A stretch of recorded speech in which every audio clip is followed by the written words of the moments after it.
تو جب بالکل سورج بلندی میں پہنچتا ہے اس کے بعد لڑکنا شروع کرتا ہے، تو وہ جو بالکل جب بلندی میں پہنچتا ہے وہ ہے زوال کا وقت۔ تو وہ علاقے جہاں سورج کی معمول کے مطابق حرکت ہوتی ہے، جیسے انڈیا، پاکستان ہے اور یہ سارے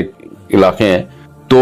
جو ایکویٹر سے بہت زیادہ دور نہیں ہے، تو ان میں تو یہی ہوتا ہے کہ 5 منٹ پہلے اور 5 منٹ بعد کی احتیاط کر لیں، یعنی 10 منٹ زوال کا وقت ہے، یعنی سورج جب آپ کے سر پہ پہنچا بالکل، تو اس سے 5 منٹ پہلے کا وقت اور 5 منٹ بعد کا وقت، کیونکہ وہ دیکھنے میں بالکل سر پہ ہی لگ رہا ہوتا ہے، تو وہ وقت زوال کا وقت ہے۔ اب آئی لینڈ تو ظاہر ہے ایکویٹر سے بہت دور ہے،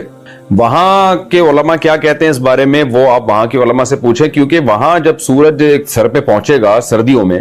ایک تو پہنچنے میں بہت ٹائم لگائے گا وہ، کیونکہ دن بہت زیادہ لمبا ہوتا ہے وہاں پہ، اور پھر وہ سر پہ بہت دیر تک رہتا ہے وہ،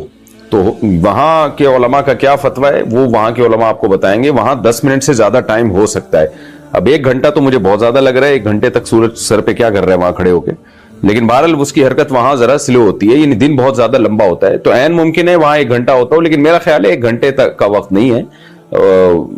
10 منٹ کو آپ بڑھا لیں 20 منٹ تک، تو صحیح بات وہیں کے آپ کو علماء بتائیں گے، بلکہ آپ خود مشاہدہ کر لیں، آپ دیکھ لیں آئی لینڈ میں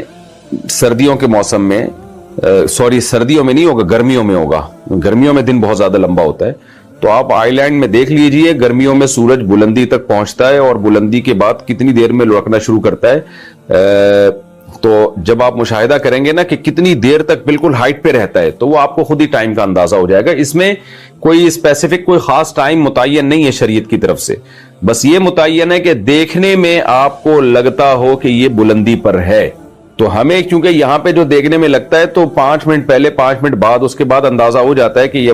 جو ہے یہ موو کرنا شروع کر دیا، اس نے نیچے کی طرف اترنا شروع کر دیا ہے، تو آپ آئی لینڈ میں دیکھ لیں، اس کے بعد خود ہی اندازہ لگا لیں۔ آپ فجر کے بعد عمرہ اور حج کی فضیلت کیسے حاصل کریں؟ فجر کی نماز میں یہ جو کہا جاتا ہے کہ اگر فجر کی نماز کے بعد اسی جگہ پر بیٹھے رہیں اور اللہ کا ذکر کرتے رہیں سورج نکلنے تک، تو ہمیں 1 حج اور 1 عمرے کا ثواب ملتا ہے۔ تو اگر کسی کو زیادہ بیٹھنے میں گھٹنے کی تکلیف ہوتی ہو، وہ کس طرح یہ فضیلت حاصل کرے؟ انجم صاحب انڈیا سے، وہ گھٹنا فولڈ نہ کرے، گھٹنا پھیلا دے، آگے قبلے کی طرف گھٹنا کر لے، نماز میں صف میں قبلے کی طرف اگر کوئی عذر ہو تو پاؤں کر کے بیٹھ سکتے ہیں، اور اگر پھر بھی تکلیف ہو رہی ہے تو ایسی کرسی استعمال کر لے جس پہ ٹیک لگا سکتے ہیں، جس کے پائے نہیں ہوتے۔ مسجدوں میں پائے والی کرسیوں پہ بیٹھنا یہ بہت عجیب سی ایک رسم ہمارے معاشرے میں چل چکی ہے جو قابل ترک ہے، اس کو چھوڑ دینا چاہیے۔ تو حتی الامکان زمین پہ بیٹھیں، یہ بھی ممکن نہیں ہے تو کرسی پہ بیٹھ جائے گھٹنے کا مریض، تو اللہ سے امید ہے انشاءاللہ اس کو وہی ثواب مل جائے گا جو ایک صحت مند آدمی کو زمین پہ بیٹھ کے اشراق کا انتظار کا ثواب ملتا ہے۔ اچھا بھائی، حرام پروڈکٹ فروخت کرنے والی کمپنی میں جاب کرنا۔ پاکستان سے کسی نے پوچھا ہے مفتی صاحب کیا کسی ایسی کمپنی میں سوشل میڈیا مینیجر کے طور پر کام کرنا جائز ہے جو ایسی پروڈکٹس فروخت کرتی ہیں جن میں خنزیر بھی شامل ہوتا ہے؟ اگرچہ خنزیر اس کمپنی کی میجر پروڈکٹس میں شامل نہیں، اصل میں یہ کمپنی امریکہ میں ہے اور یہ چکن اور یہ پتہ نہیں کیا لکھا ٹرکی کا بھی کام کرتے ہیں، لیکن چکن اور ٹرکی کے بارے میں مجھے یقین نہیں ہے کہ وہ ذبح کے اسلامی طریقے کو فالو کرتے ہیں یا نہیں۔ دیکھیں مینیجر تو پورے کام کو مینیج کر رہا ہوتا ہے نا، تو اس کو تو گناہ میں براہ راست تعاون کر رہا ہے وہ، جیسے سودی بینک میں جو مینیجر ہے اس کی تنخواہ تو بالاتفاق حرام ہے، تو آپ چھوڑ دیں اس جگہ جاب کرنے کو، یعنی اس جاب کو چھوڑ دیں آپ، کیونکہ یہاں حرام گوشت دکھ رہا ہے اس کمپنی میں اور آپ اس میں ایک مینیجر ہیں۔ اچھا، لیکن آپ نے بتایا social media manager, social media manager کا کیا مطلب ہے؟ بظاہر ایسا لگتا ہے کہ آپ اس کی پبلسٹی کے لیے، یعنی اس کو پبلش کرنے کے لیے، اس کمپنی کو پروموٹ کرنے کے لیے ہیں آپ، تو اس کا بھی یہی مسئلہ ہے کہ جب کمپنی پروموٹ کر رہے ہیں تو اس کی پروڈکٹ کو آپ پروموٹ کر رہے ہیں اور آپ خود اپنے اختیار سے یہ کام کر رہے ہیں، تو گناہ میں واضح طور پہ تعاون ہے، اس لیے یہ جائز نہیں ہے۔ باقی تنخواہ حلال یا حرام ہونے کا تعلق اس سے ہے کہ اس کمپنی میں حلال کام کتنا ہے اور حرام کام کتنا ہے، تو حلال اور حرام کا ریشو نکالا جائے گا، سارے کام تو حرام نہیں ہوں گے آپ نے خود بتایا، تو حلال و حرام کا ریشو نکالا جائے گا، یہ خود آپ زیادہ بہتر جانتے ہوں گے کہ کتنا حلال ہے کتنا حرام ہے اس میں، تو اس ریشو کے حساب سے جتنا حرام کا عنصر شامل ہو رہا ہے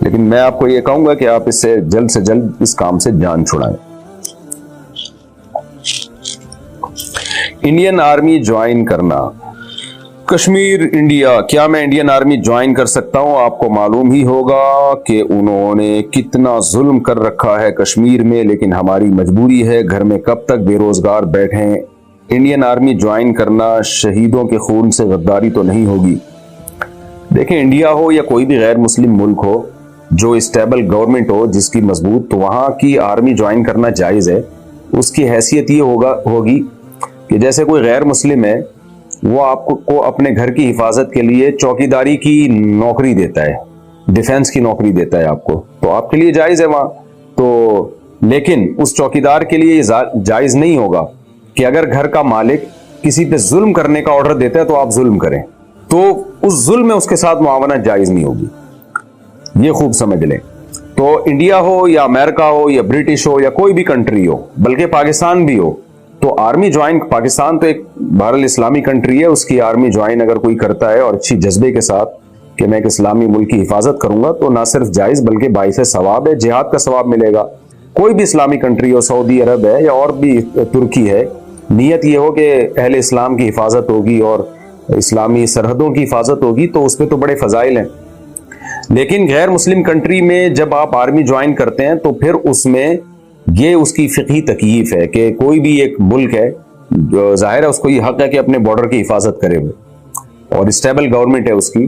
جیسے ایک گھر کی اپنی حفاظت ہوتی ہے تو آرمی کی بھی، یعنی اپنی کنٹری کی بھی لوگ حفاظت کرتے ہیں، اور آپ نہیں کریں گے تو کوئی اور کرے گا یہ کام، تو اس کی فقہی تکییف یہ ہے، لہذا اس میں آرمی جوائن کرنا جائز ہے۔ لیکن کسی پہ ظلم کرنا کسی قیمت پہ جائز نہیں ہے، چاہے وہ پاکستان کی آرمی ہو، چاہے وہ سعودی عرب کی آرمی ہو، چاہے وہ یو ایس اے کی آرمی ہو، چاہے برطانیہ کی، چاہے انڈیا کی آرمی۔ تو اگر کوئی آرمی کا فوجی یہ سمجھتا ہے کہ مجھے ایسے کام کا آرڈر دیا جا رہا ہے جو 100% شرعاً ناجائز ہے، ظلم ہے، اس کی کوئی لاجک بنتی نہیں ہے، تو وہ کسی کے لیے بھی اس میں اپنے آفیسر کی اطاعت جائز نہیں ہے۔ مثال کے طور پر آرمی کا ایک آفیسر کسی ایک آرمی والے کو کہتا ہے کہ اس کو شوٹ کر دو، بلا وجہ کہتا ہے، بس ویسے ہی، اور کوئی اس کی لاجک نہیں ہے، کہ جائز نہیں ہے اس آفیسر، اس ایک فوجی کے لیے کہ اپنے آفیسر کے کہنے پہ کسی بے گناہ کو وہ گولی مار دے، تو شرعاً جائز نہیں ہے۔ لیکن دنیا کے ملکوں کا قانون ہے کہ اس کو یہ کرنا پڑے گا، تو یہ قانون ہی غلط ہے۔ لیکن بعض دفعہ پتہ نہیں ہوتا فوجی کو کہ یہ جو حکم دیا جا رہا ہے ظلم ہے بھی یا نہیں ہے، جہاں پتہ ہوگا تو وہاں قطعاً جائز نہیں ہے، چاہے وہ پاکستان آرمی ہو، چاہے کسی بھی کنٹری کی آرمی ہو، جہاں 100% یقین ہے کہ بھئی یہ ظلم برائے ظلم ہی ہے، تو کسی انسان کو بھی کسی پہ ظلم کی اجازت نہیں ہے، اور ظلم میں تعاون کی اجازت نہیں ہے، کسی کنٹری کو بھی اجازت نہیں ہے کہ کسی پہ ظلم کرے، اور کنٹری کے آرڈر کو فالو کرتے ہوئے کسی پہ ظلم کرنے کی کسی شخص کو بھی اجازت نہیں ہے، کسی آرمی کو بھی اجازت نہیں ہے۔ تو خلاصہ یہ نکلا کہ انڈیا ہو، امریکہ ہو، برٹش ہو، پاکستان ہو، اسلامی ہو، غیر اسلامی ہو، کوئی بھی کنٹری ہے، آپ اس کی آرمی میں اگر آرمی جوائن کرتے ہیں تو حرام اور ناجائز کاموں میں اپنے آفیسر کی بات ماننا، ملک کی قوانین کو فالو کرنا جائز نہیں ہے۔ بعض لوگ یہ کہتے ہیں کہ جی ہم تو مجبور ہیں، ہمیں تو آرڈر ہے اوپر سے، اور فوج میں آرڈر از آرڈر، تو یہ جو ہے نا فوج میں یا کسی بھی کنٹری میں آرڈر از آرڈر، یہ کہنے کی حد تک تو بڑا اچھا ہے یہ، لیکن جہاں 100% ظلم ہوگا تو انسانیت پہلے ہے۔ کنٹری بنتے ہیں انسانوں کے دفاع کے لیے، نہ کہ انسان جو ہے وہ کنٹری کے لیے بنتے ہیں، یہ خوب اچھی طرح سمجھ لیں۔ تو اب اگر آپ سمجھتے ہیں کہ انڈین آرمی جوائن کرنے کے بعد آپ کی ذمہ داری صرف بارڈر کی حفاظت ہوگی اور صرف ملک کا دفاع ہوگا تو ٹھیک ہے، لیکن اگر آپ سمجھتے ہیں کہ انڈین گورنمنٹ آپ سے کہیں ظلم کروائے گی، چاہے وہ کشمیر ہو یا کہیں بھی ہو، اور آپ کو یقین ہے کہ یہ کام آپ سے کروایا جائے گا، تو پھر آپ کے لیے جوائن کرنا جائز نہیں ہے۔ تو اب اس کو کوئی انڈیا پاکستان کا مسئلہ نہ بنائے، میں پاکستان کے لیے بھی یہ بات کر رہا ہوں کہ اگر کوئی پاکستان آرمی جوائن کرتا ہے اور اس کو یہ ہے کہ پاکستان کسی ملک پہ ظلم کرے گا، فوج کے ذریعے بے گناہ لوگوں کو مارے گا، تو پھر اس کے لیے پاکستان آرمی بھی جوائن کرنا جائز نہیں ہے۔ تو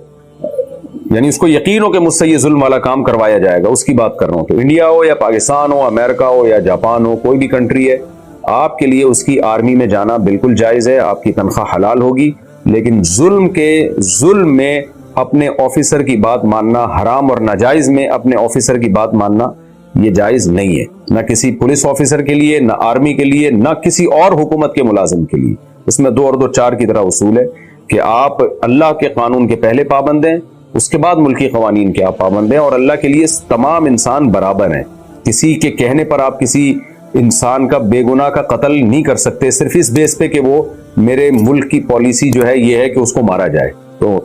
اس بیس پہ کسی کو کے لیے بھی جائز، بلکہ اس ملک کی پالیسی کو غلط کہا جائے گا کہ اس نے ایسی پالیسی بنائی کیوں ہے۔ زمانے کو برا کہنا، عاصم نصیر کشمیر انڈیا سے۔ میں نے ایک دفعہ زمانے کو برا کہا تو کسی نے مجھے منع کیا کہ زمانے کو برا نہیں کہنا چاہیے، اس کی کیا حقیقت ہے؟ دیکھیں عاصم بھائی، صحیح حدیث میں ہے، آپ صلی اللہ علیہ وسلم نے فرمایا کہ اللہ تعالیٰ فرماتے ہیں لا تسبوا الدہر، زمانے کو برا بھلا مت کہو، اس لیے کہ میں ہوں زمانہ، یعنی زمانے کے تصرفات تو اللہ کے ہاتھ میں، تو اس لیے علماء نے کہا ہے کہ بھی زمانے کو برا بھلا نہیں کہنا چاہیے۔ لیکن ہم جب کہتے ہیں نا زمانہ ایسا تو وہ مجازی نسبت ہوتی ہے۔ مجازی کا مطلب یہ ہے کہ یہ جو دہری ہوتے ہیں نا، جو ایتھیسٹ ہوتے ہیں، جو ملحد ہوتے ہیں،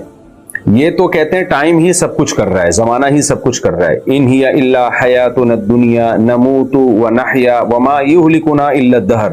نبی صلی اللہ علیہ وسلم کے دور میں جو ایتھیسٹ تھے وہ بھی یہ کہا کرتے تھے کہ ہماری یہ دنیا ہی کی زندگی ہے اور ہمیں ٹائم ہے جو ہمیں حیات بھی دیتا ہے اور موت بھی دیتا ہے۔ جیسے کہ ڈارون نے کہا نا، ٹائم گزرنے کے ساتھ ساتھ چیزیں خود بخود ہوتی ہیں، تو آٹومیٹیکلی خود بخود ہو رہا ہے سب کچھ۔ تو وہ جب اس طرح کے لوگ جب کہتے ہیں زمانہ برا ہے، تو وہ حقیقت میں زمانے ہی کو برا سمجھ رہے ہوتے تھے۔ تو حدیث میں اس کی نفی ہے کہ بھائی زمانہ تھوڑی، وہ تو جو کچھ کر رہا ہے اللہ کر رہا ہے، تو تم زمانے کو برا کہہ رہے ہو تو اس کا مطلب ہے کہ اللہ کو برا کہہ رہے، کیونکہ زمانہ تو اللہ نے بنایا ہے اور جو کچھ کر رہا ہے اللہ کر رہا ہے۔ لیکن ہم جب زمانے کو کہتے ہیں تو یہ مجازی نسبت ہوتی ہے۔ مجازی نسبت، مجازی کا مطلب ہے کہ ظرف بول کے مظروف مراد لینا۔ جیسے ہم کہتے ہیں نا میں بریانی کی 3 پلیٹیں کھا گیا، پلیٹیں تھوڑی کھائی ہوتی ہیں، آپ نے تو بریانی کھائی ہوتی ہے، لیکن کھانے کی نسبت آپ بریانی کی بجائے جو بریانی کا ظرف ہے، جو برتن ہے، اس برتن کی طرف آپ نسبت کر دیتے ہیں۔ تو جس چیز میں عمل واقع ہوتا ہے وہ کبھی کوئی برتن ہوتا ہے، وہ اسی طرح ٹائم بھی ہوتا ہے، تو ٹائم بھی ایک ظرف ہے، برتن ہے جس میں چیزیں واقع ہو رہی ہوتی ہیں۔ تو بعض دفعہ آپ نے کسی کے عمل کو برا کہنا ہوتا ہے، لوگوں کو برا کہنا ہوتا ہے، لیکن وہ لوگ چونکہ اس ٹائم میں پائے جاتے ہیں تو آپ مجازن ٹائم کی طرف نسبت کر دیتے ہیں کہ زمانہ برا ہے۔ مقصد زمانے کو برا کہنا نہیں ہوتا، بلکہ زمانے میں جو لوگ ہوتے ہیں ان کو برا کہنا مقصد ہوتا ہے، یا جو عمل ہو رہا ہوتا ہے اس کو برا کہنا مقصد ہوتا ہے۔ تو یہ مجازی نسبت جب کی جائے گی تو اس کے ناجائز ہونے کی کوئی دلیل نہیں ہے۔ پھر بھی اگر احتیاط کر لے کوئی کہ حدیث کے ظاہر پر عمل کر لے اور زمانے کو برا بلا نہ کہے تو زیادہ تقوی کی بات ہے۔ بد کردار والد۔ ایک لڑکی نے انڈیا سے پوچھا ہے، جی میری ایک دوست ہے، بنت عبداللہ نے پوچھا ہے، میری ایک دوست ہے، اس کے والد زنا کرتے ہیں اور کہتے ہیں کہ یہ کچھ برا نہیں ہے، یعنی جس لڑکی سے زنا کرتے ہیں اس کو کہتے ہیں کہ یہ کچھ برا نہیں ہے، سب لوگ کرتے ہیں۔ استغفر اللہ جی۔ جب اس لڑکی نے، یہ بڑا ہی حیا کے خلاف مسئلہ ہے بھائی، دیکھیں اس طرح کے جو بہت ہی خطرناک مسائل ہونا تو وہ اس طرح بالکل پرسنلی پوچھ لیا کریں، وہ ایسے آس کے لیے نہ پوچھیں۔ خیر، میں اس سوال کو اسکپ کر دیتا ہوں، اس کا بس جواب بتا دیتا ہوں تاکہ جو سمجھنے والے ہیں وہ اس سوال بھی سمجھ جائیں گے۔ دیکھیے، ماں باپ کی بڑی اطاعت ہے، فرما برداری ہے شریعت میں، لیکن کسی باپ کی نظریں غلط ہو، محرم رشتوں کے لیے غلط نظریں ہو، بھائی کی غلط نظر ہو بہن پر، باپ کی غلط نظر ہو خدا نخواستہ بیٹی پر، تو پھر اس باپ کے ساتھ صلہ رحمی نہیں کی جائے گی۔ بیٹی کو چاہیے اپنی عزت کی اور بہن کو چاہیے اپنے عزت کی حفاظت کرے، فوراً کنارہ کشی اختیار کرے، اپنی ماں کو بتائے، اور ایسے جو خبیث قسم کے باپ ہیں ان سے جان چھڑائے، فوراً نکاح کر کے یہاں سے جائے وہ۔ تو اس میں شرم و حیا کرنا یہ ٹھیک نہیں ہے۔ اور لیکن یہ بھی ہے کہ پوری دنیا میں باپ یا بھائی کی عزت کا جنازہ نہ نکالے، اس کا حل نکالے کہ یہاں سے نکلنا ہے، اور ماں کو چاہیے بیٹی کا اس معاملے میں ساتھ دے۔ تو کیونکہ یہ جو پورن موویز لوگ گھروں میں دیکھ رہے ہیں، اس سے بہت ہی درندگی آ رہی ہے لوگوں میں، محرم رشتے بھی محفوظ نہیں ہو رہے، جو گندی موویاں دیکھ رہے ہیں، اور بیوی ہے ہوتی نہیں ہے، دوسری شادی کا ہمارے یہاں رواج نہیں ہے، بعض دفعہ بیوی ایجڈ ہو جاتی ہے، مرد جوان رہتا ہے، تو پھر وہ گندگیوں کی طرف جانا شروع کر دیتا ہے۔ تو موویز دیکھ دیکھ کے نا شہوت کو بھڑکاتے رہتے ہیں لوگ، اور بیوی سے خواہش پوری ہوتی نہیں ہے ان کی، کوئی بیماری آ جاتی ہے بیوی میں، یا وہ بوڑھی ہو جاتی ہے،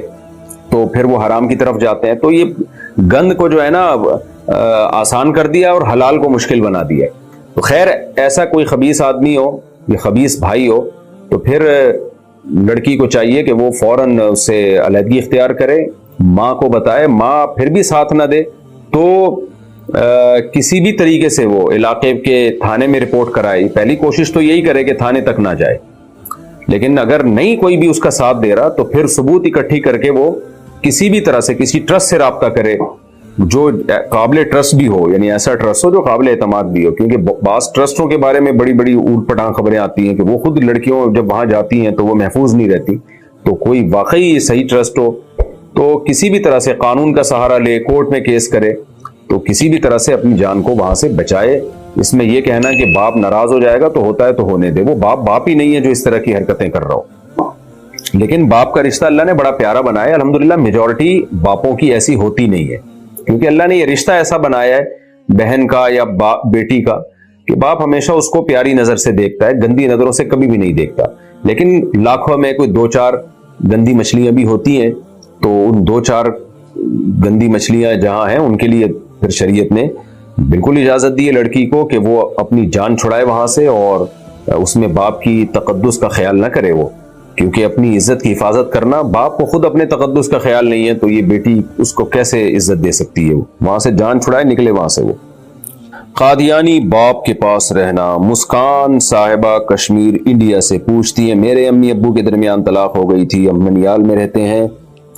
میں رہتے رہے. میری عمر 18 سال ہے, میری بڑی بہن کی عمر 21 سال ہے. اب میرے ابو ہم بہنوں کو اپنے پاس بلا رہے ہیں تو کیا ہمیں جانا چاہیے؟ میرے ابو قادیانی ہیں, مرزائی. آپ مسلم ہیں, ابا قادیانی ہیں, تو کیونکہ قادیانیت تو ایک بہت بڑا جرم ہے نا. قادیانیوں کا حکم عام غیر مسلموں کی طرح نہیں ہے, تو بلکہ ان سے قطع تعلق لازمی ہے. میں یہ نہیں کہہ رہا کہ آپ ان سے بد کلامی کریں, بد تہذیبی کریں, بدتمیزی کریں, لیکن آپ ان سے تعلق نہ رکھیں. اگر وہ عیسائی یا یہودی ہوتے تو پھر آپ کے لیے صلہ رحمی تھی, آپ ان سے تعلق بھی رکھتی. لیکن اگر وہ قادیانی ہیں تو یہ, کیونکہ قادیانی کا جرم یہ ہے کہ وہ ایک جھوٹے نبی کو ہمارے نبی صلی اللہ علیہ وسلم کی طرف منسوب کر کے, اتنا بڑا جرم کر کے بھی اپنے آپ کو مسلم کہتے ہیں. تو اسلام میں تحریف ہے یہ بہت بڑی. آج وہ اپنے آپ کو غیر مسلم کہنا مان لیں, وہ یہ کہیں کہ مسلم نہیں ہے, تو پھر ہم قادیانیوں کو بھی انہی غیر مسلموں کی طرح سمجھیں گے. جیسے ہندو ہیں, عیسائی ہیں, سکھ ہیں, تو سب سے اچھا سلوک کرتے ہیں تو ہم قادیانیوں سے بھی شروع کر دیں گے. لیکن جب تک قادیانی اپنے آپ کو غیر مسلم نہیں مانتے تو یہ بہت بڑا جرم ہے. تو اس کو ہم یعنی ان سے ہم صلہ رحمی یا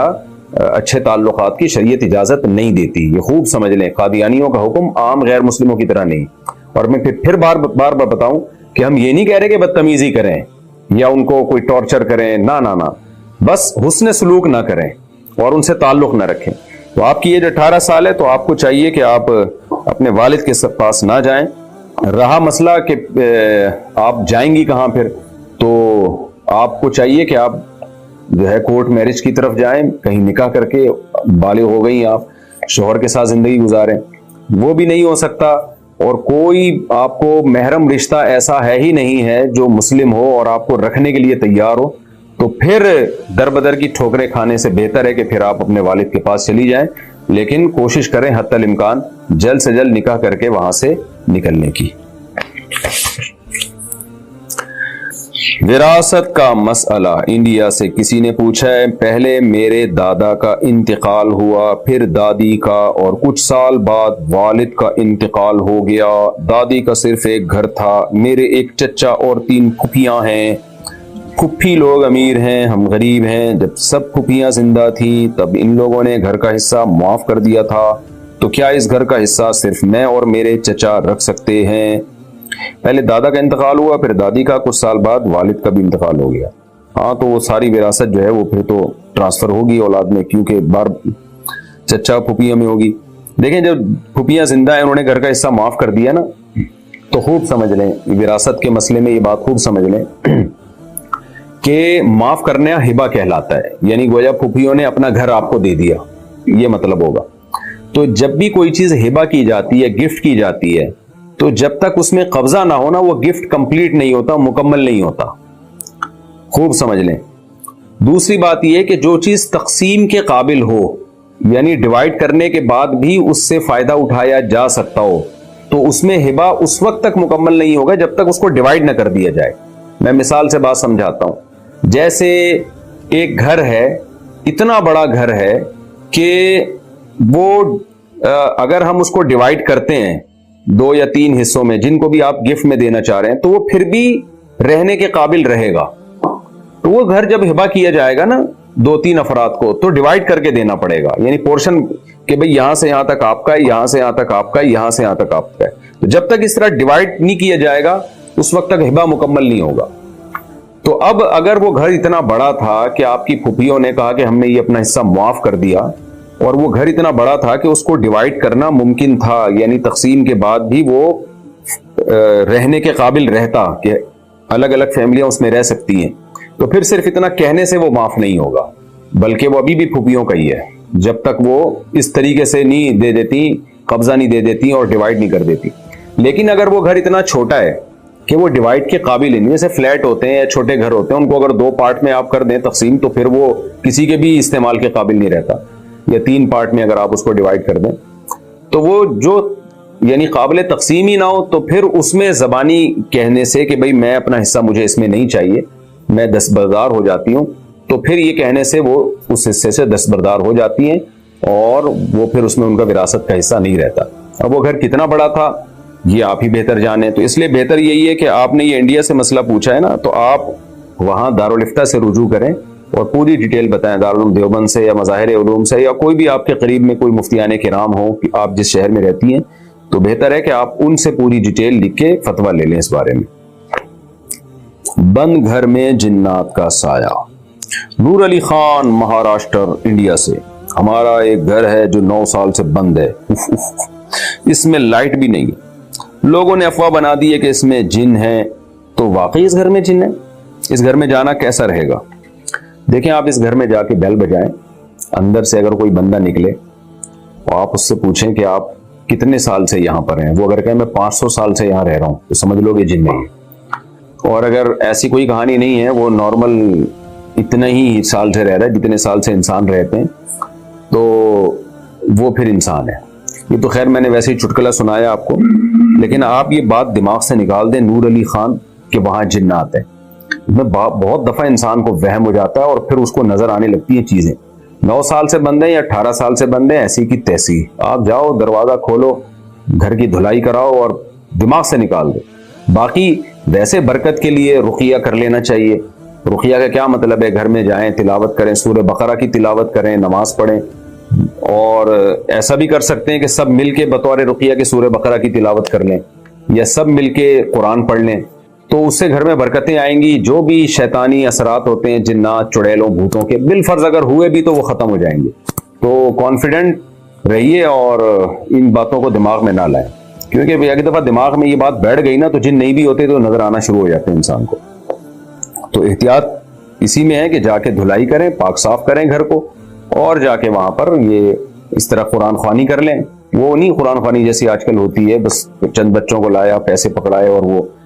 خود کر لیں, یا سورہ بقرہ کی تلاوت کر لیں وہاں جا کے بلند آواز سے,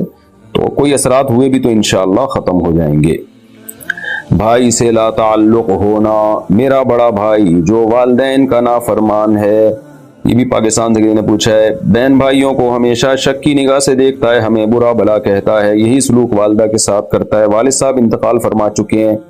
کیا شریعت میں ایسے شخص سے اپنے جان اور مال کی حفاظت کے لیے لا تعلق ہونا جائز ہے؟ اگر واقعی جان اور مال کا خطرہ ہے تو پھر تو ٹھیک ہے, لیکن جان مال کا خطرہ سے آپ کی کیا مراد ہے؟ وہ پیسے چوری کرے گا, وہ کیا کرے گا؟ تو بہتر یہی ہے کہ بھائی کا جو رشتہ ہے بہت اہم رشتہ ہوتا ہے, خونی رشتہ ہوتا ہے, اس سے بالکل قطع تعلق نہ کریں.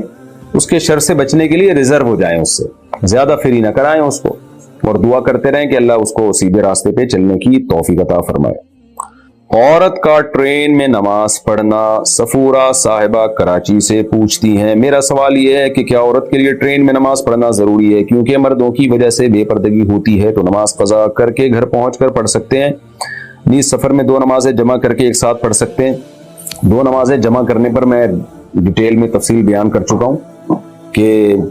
امام ابو حنیفہ کے نزدیک جو 2 نمازیں حدیث میں اکٹھی پڑھنے کا آیا ہے, تو اکٹھی کا یہ مطلب نہیں ہے کہ نمازوں کو قضا کر دے, کیونکہ کوئی واضح حدیث اس بارے میں نہیں ہے کہ جس میں آتا ہو نبی نے نماز قضا کی ہو. اور اگر کوئی واضح حدیث ہے بھی تو اس کی سند کمزور ہے، جبکہ قرآن مجید میں